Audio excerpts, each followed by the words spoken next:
What is up, YouTube? What is up, Jet Nation? Sean back with another episode on the Jet Show. Happy to be back with you guys. Before we get into the content and talk a little bit about this struggle the offense had last week, if you haven't subscribed already, hit that subscribe button, hit that notification bell so you can get updated when my next video drops. As always, love hearing from you guys, having conversations with you in the comments. So let me know what you think of the video. With that, let's get into it. So I think after going back and watching the game again, it's pretty obvious to me that we have a combination of issues here, and how we fix them, I'm not really 100% sure, but I'll let you know what I think. We have a quarterback in Joe Flacco that is like a statue. The Ravens defense made him look very, very old and slow. And then we have an offensive line that I think has the potential to be a very good offensive line. But here at the start of the season, like I said going into the game, my biggest worry was that the offensive line was going to lack cohesion, which it looks like it has. You know, we have a rookie starting at right tackle. We have George Fant. He's back at left tackle again, but he's also been moved around so many times. You know, in the offseason, I mean, he was starting first at left tackle, then he moved to right tackle. Now he's back at left tackle again. Then you have guards where Elijah Vera Tucker could, you know, he's a Pro Bowl caliber guy, but you're moving him to right guard from left guard. You bring in Laken Tomlinson in, who's great, but he's, you know, a new player with, you know, new offensive linemen around him. So many moving parts, you know what I mean?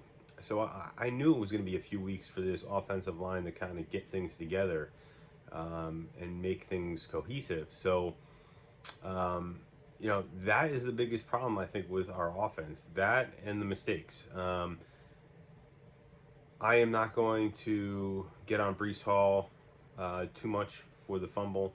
He's a rookie. It was his first game. It happens. Okay. Now, if we see that stuff happen again, then it's going to be a problem. I'm going to look at it a little differently, but you know, rookies make some mistakes. He made a mistake. Okay. The Corey Davis drop. I think I overreacted to that a little bit. I mean, I was really pissed off when I saw that play because he had so many drops last year, but he recovered well and played a really good game after that. You know, we have, I think, the weapons at the skill positions to do a lot of different things. But if we cannot protect the quarterback, we're going to run into problems. And we saw in the second half, things got a little bit better. They were able to move the ball. Even one of the drives late in the first half, they were able to move the ball. They just weren't able to score.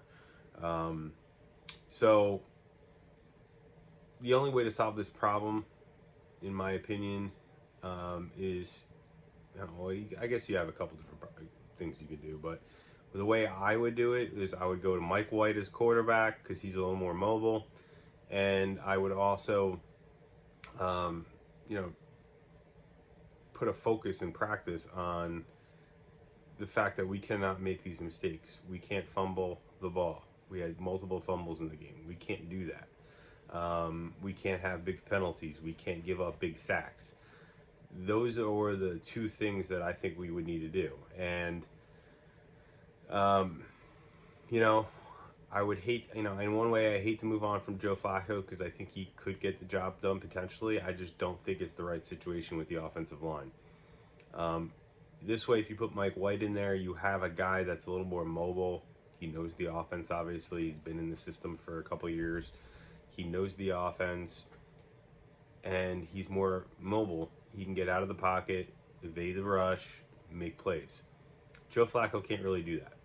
And the only way that this is going to work other than that is if you bring some kind of change to the offensive line, or if you think the offensive line is going to improve from week 1 to week 2.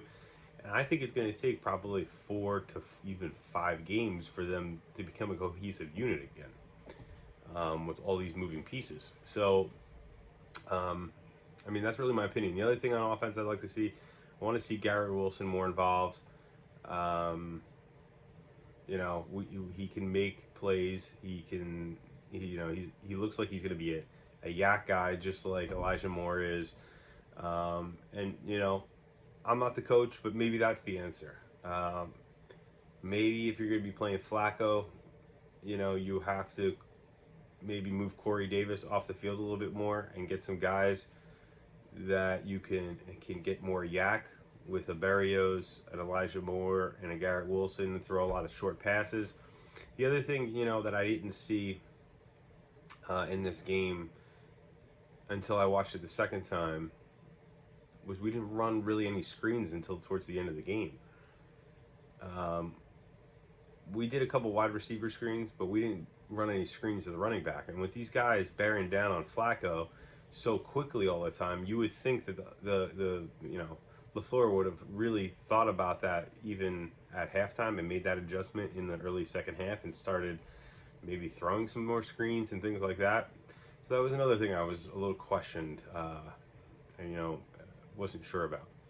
And we see what happens. We try to run with 12 personnel, 2 tight ends, and we struggle with that. We make an adjustment. We move to 3 wide receiver sets.